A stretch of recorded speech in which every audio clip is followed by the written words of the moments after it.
देखो, मनुष्य अपनी भावना से गिर चुका है। मन के अंदर की भावना से गिर चुका है। जब गिर चुका है तो उठ कैसे सकता है? कि भावना हर कार्य करती है। जब भावना समाप्त हो चुकी है तो मनुष्य उठ नहीं पाता है।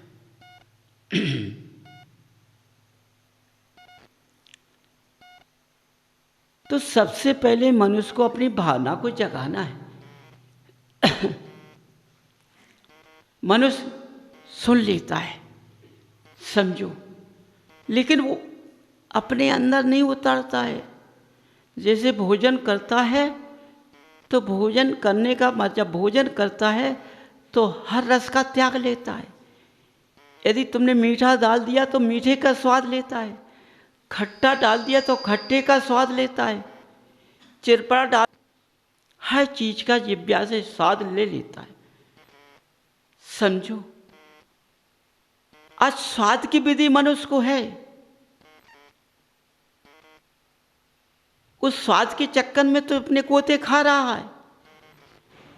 लेकिन ये कुमार्ग है, ये मार्ग नहीं है, ये कुमार्ग है जिसमें गोते खा रहा है। अपने अंदर ये मन का मंदिर सूना पड़ा हुआ है।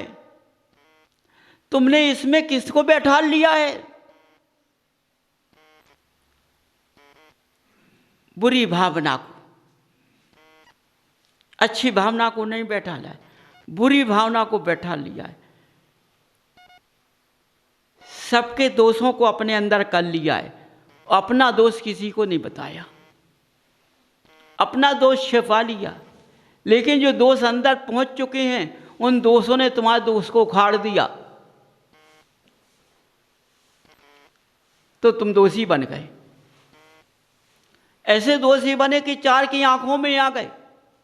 जब छिपंत थे अब चार की आंखों में आ गए, अब खोट भी आ गई।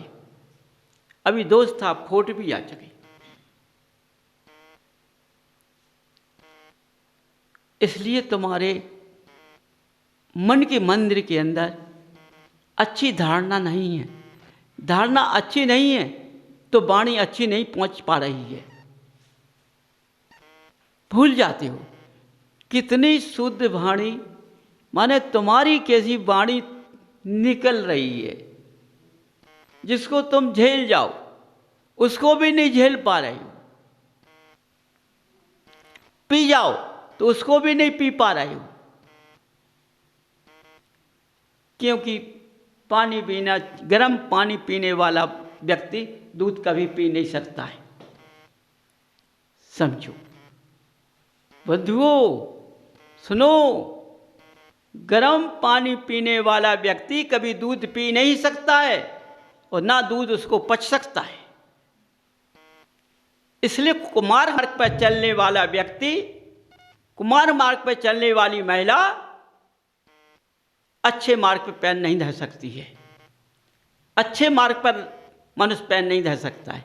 उसके अंदर वो वाणी पहुंच ही नहीं सकती है, वो झेल नहीं पा रही, क्योंकि उसके अंदर का भाव का मंदिर जो खाली पड़ा है, सूना पड़ा है, उसमें शैतान बैठ गया है, खोट बैठ चुकी है। इसलिए उसको कोई वाणी जो निकल रही वो अच्छी लग ही नहीं रही है। सुनने में तो अच्छी लग रही है लेकिन उतर नहीं रही है अंदर।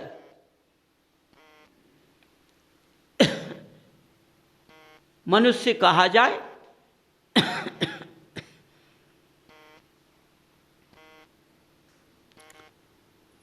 कुछ त्याग कर लो, चलो 2 घंटे के लिए त्याग कर लो। किसका त्याग? चलो जल का त्याग कर लो। अरे भाई, हम पे सद नहीं पाएगा, 1 मिनट तो सदता नहीं है, 2 घंटे कैसे सद जाएगा? बहुत मुश्किल है। कैसे सद जाएगा 2 घंटे? नहीं सद पाएगा। भाई समझ लो, सत जाएगा, नहीं सत पाएगा, हम साध ही नहीं सकते। तो क्या करना पड़ेगा? पीछे पानी का थैला टांगना पड़ेगा और बॉल लाकर मुंह में डाल दो, पीते रहो, फिर तो छिक जाओगे। नहीं छिकेंगे।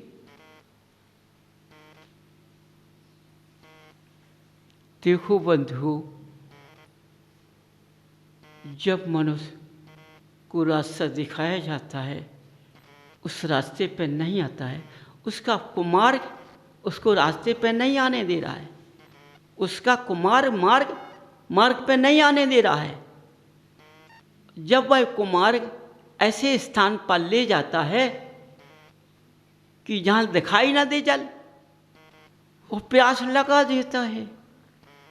जब प्यास लगा देता है, जैसे मछली को पानी से निकाल दो तो तड़पती है,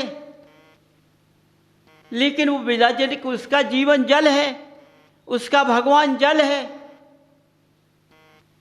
वो जल को नहीं छोड़ सकती है। क्यों? पानी के रूप में भगवान मार रही है, लेकिन तुम तड़प रहे हो, लेकिन तड़प से भी तुम्हारी पीड़ा नहीं जा रही है। कितनी तड़पन कर ली तुमने, 2 घंटे 3 घंटे तड़पन कर ली, लेकिन जल नहीं मिला है। बताओ, 3 घंटे तड़पन हो गई और जल नहीं मिला है, ना मिलने वाला है, ना ये जीव भी निकल रहा है। ये छोड़ नहीं रहा पुद्गल को। क्यों नहीं छोड़ा? क्योंकि मैंने पानी को भगवान नहीं माना है। ये तो इंद्रियों का सुख भोग के लिए जल का वास करते हैं। इंद्रिय का भोग जल से लगा हुआ है, इसलिए हम बिना जल के नहीं रहते। हमारी इंद्रिय जल की प्यासी रहती है, इसलिए हम 2 घंटे जल नहीं छोड़ सकते। लेकिन कुमार्ग ने 3 घंटे तड़पन करा दी। 3 घंटे जब तड़प गए तो पानी नहीं मिला और ये तन से जीव नहीं निकल रहा है, क्योंकि भगवान से तो नाता जुड़ा है, भगवान से नाता नहीं टूटा है। समझो बंधु, 3 घंटे तप लिया और 2 घंटे की बात में जल नहीं छूट रहा था। 2 घंटे के लिए जल नहीं छूट रहा था, तब 3 घंटे को जल छूट गया, तब भी तड़पन पूरी नहीं हो रही है। बताओ बंधुओं, 3 घंटे तड़पन की, फिर जल कहाँ गया? वो जल कहाँ गया? कहते हैं मनुष्य सीधी उंगली से घी नहीं निकलता है, क्योंकि नीचे गिर जाता है, टेढ़ी करना पड़ती है। तुम्हारे कुमार्ग मार्ग ने तुम्हें उस रास्ते पे चला दिया, माने तुम्हारे भावना ने तुमको ऐसी रास्ते में बदल दिया है, ऐसे रास्ते में पटक दिया है कि तुम कीचड़ को भिष्टा में भिड़ गए हो। समझ नहीं पाए तुम। क्यों? ये इंद्रिय का भोग लिप्त है, इंद्रिय का भोग लिप्त है। आज का मनुष्य या तो इंद्रिय के भोग में लिप्त है या कि माया के भोग में लिप्त है। आज भारत क्षेत्र के अंदर हर व्यक्ति को माया की जरूरत पड़ती है, बिना माया का नहीं रहता है। बताओ, भक्ति करने में उसको 1 घंटे वर्ष का लगता है, और सुबह से खाना खा के बैठता है और शाम तक बैठता है ना, माने गिनती कर रहा है कितने पक्षी आए, एक भी नहीं फंसा जाल में। कितने आए, जाल में से निकल गए पक्षी, एक भी नहीं फंसा। समझो, भूख भग गई, शाम के भूख भग गई अब, क्योंकि एक भी नहीं फंसा। बंधुओं, दिन भर मैंने जाल फेंका, इस जाल में एक भी पक्षी नहीं फंसा, क्योंकि मैंने 1 घंटे की भक्ति अच्छी से ऐसे नहीं की। मेरे दिमाग में ये बात आ गई है कि टोड़ी फतेहपुर में जा 1 घंटा की भक्ति कहाँ से दे दी। टोड़ी फतेहपुर में 1 घंटे की भक्ति कहाँ से दे दी? तुम्हारे जीवन चक्र को सुधारने के लिए, तुम्हारा जीवन पार करने के लिए, तुम्हारी आपत्तियों मुक्त करने के लिए।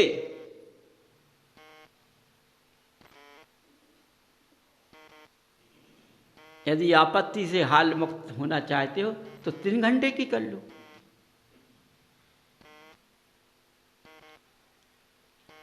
जम जाओ बैठ के।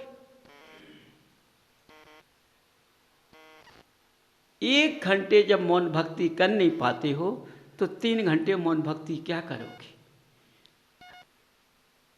आज इसी भरत क्षेत्र में अच्छे अच्छे ज्ञानियों का बहुत मुश्किल है कि मौन भक्ति कर ले, लेकिन ये द्वार समूह ऐसा खुला हुआ है इस भरत क्षेत्र के अंदर, यहां भक्ति पर प्रयास कर दिया।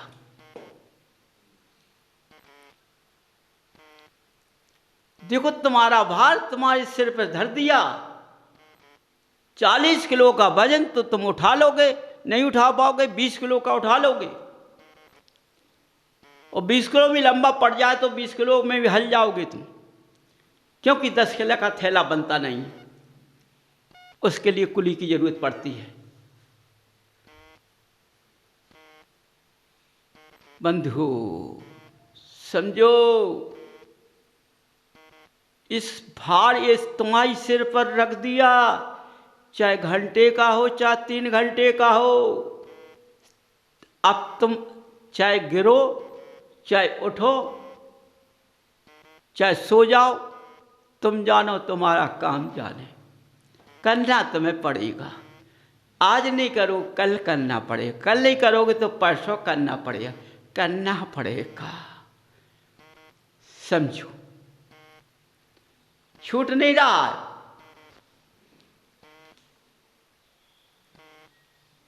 बंधुओं, इसलिए यदि हम 1 घंटे की भक्ति में खरे उतर गए तो हमारे गृहस्थ के अंदर आपत्तियां आना भूल जाएंगी। और मैंने 3 घंटे की भक्ति कर ली तो कैसी आपत्ति मेरे ऊपर जाए उसको भागना पड़ेगा। समझो, हमें किसी की जरूरत नहीं है, केवल हमें अपनी जरूरत है। ना तो हमें पैसे की जरूरत है, हमें ना कोई सामान की जरूरत है, ना हमें पानी की जरूरत, ना हमें खाना की जरूरत, किसी की जरूरत नहीं है। तन की जरूरत है, केवल तन चाहिए मेरा। तन मैंने स्थिर कर लिया, किसी की जरूरत नहीं है। हमारे सामने भगवान बैठे हुए, उनकी जरूरत है। अब यदि 3 घंटे तन बैठ गया तो भगवान का उजीला फेंक गया। तुम देख कर रह जाओगे कि अरे जी क्या हो गया है। सच में कहते थे भगवान 3 लोक के नाथ हैं, ये 3 लोक को देखते हैं। सच में आपत्तियों का पिटारा चला गया। कितनी आपत्तियां थी में, उनका कैसे चला गया। समझो,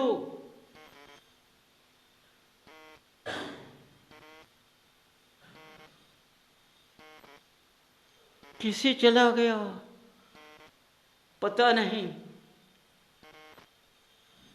चकित करता है मनुष्य, जब आपत्ति से मुक्त हो जाता है तो चकित करता है।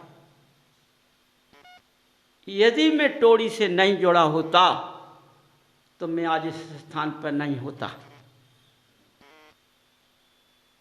आज इस स्थान में मैं टोड़ी के स्थान से जुड़ा हूँ, इसलिए मैं आज साबित दिखाई दे रहा हूँ। जब अच्छे होते हैं, जब पति पत्नी चर्चा करते हैं, देखो मैं तो कभी का चला गया था, मैं नहीं बचता। जरूर वहां की कोई करिश्मा है, किसी की करिश्मा नहीं है। मैंने उन्हीं का ध्यान किया, किसी का ध्यान नहीं किया। लेकिन ना मालूम मेरी आपत्ति कैसे चली गई, पता नहीं।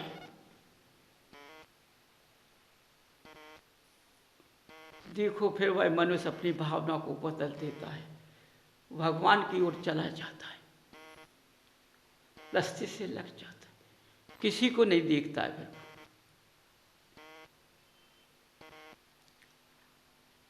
जब तुम इस रास्ते से चलोगे तो जो मनुष्य आज पास के खुले को बता देता है आकर के, तो तुम भी उसी को बताओगे। बताने का एक ही स्थान, दूसरा स्थान है ही नहीं। पास ने में ऐसा खोज किया कि एक स्थान के सिवा दूसरा स्थान दिए ही नहीं उन्हें भारत क्षेत्र के अंदर। चाहे पिटारा उससे खुलवा लो, चाहे पिटारे में समाप्त उसे पास हो जाओ। अपना पिटारा खुलवाना तो बैठे बैठे पिटारा खोल देगा, और पिटारे को तुम्हें बंद करना है तो उसी रास्ता भी बता देगा।